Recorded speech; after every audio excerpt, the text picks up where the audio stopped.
When you receive your thermal receipt printer, like this Epson model here or one of the other printers that we offer, you'll receive 4 different components. The receipt printer itself, of course, this power block, power cable that connects to the block, and this USB cord. First, we're going to plug in the power cable to the power block.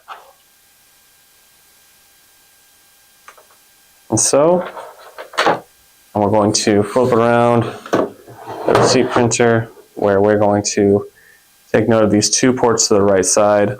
It should look pretty similar if they are in different locations with a different printer that you may have, but they're both going to look like this.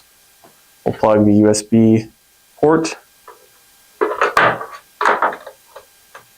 this cable, and the power cable with this cable facing downward with the flat end towards the bottom, like I am doing right here.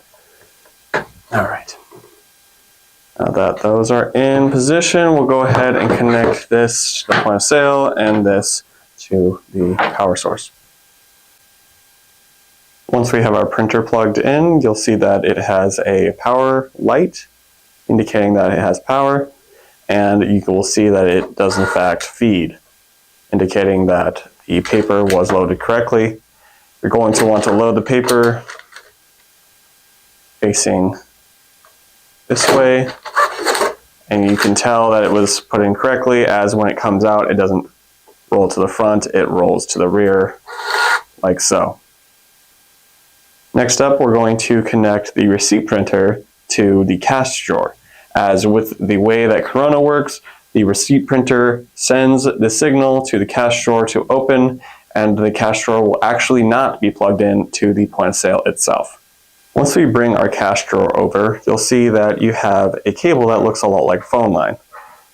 We're going to flip over this receipt printer to find the port that it goes into. With the Epson printers, the port is a little hard to see as it is located on the bottom of the receipt printer.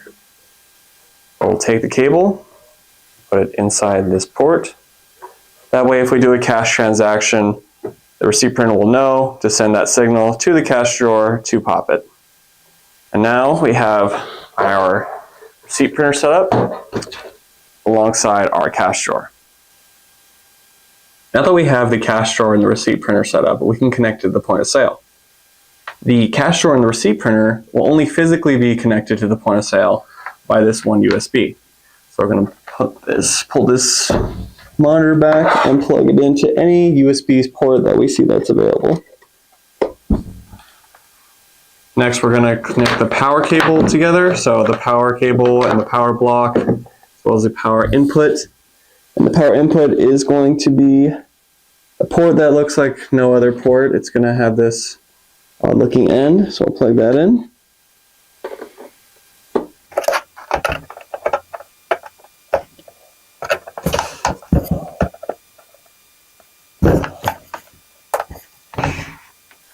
Once we have our power cable plugged in, we're going to get it to the power outlet. Now that we have power connected to our point of sale, we're of course going to plug in the other end to an open power outlet.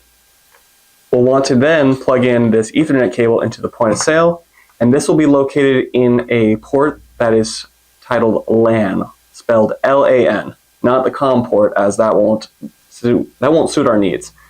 So the other part of this cable will be plugged into a router or switch, and that router or switch should also have the Ethernet cable of your credit card terminal. This is to make sure that your credit card terminal and your point of sale are able to communicate efficiently. For the purposes of this demonstration, this point of sale is going to be connected through Wi-Fi. It's important to note that we highly suggest you try to get your point of sale and your credit terminal both connected to the internet via Ethernet, as we find not only is it faster, but it's more reliable, which means less complications on your end while you're running your business. Necessary and correct ports, we should be able to get a transaction and a receipt print finalized. And look at that. We got a drawer popping, we got a receipt printing, and we're ready to go.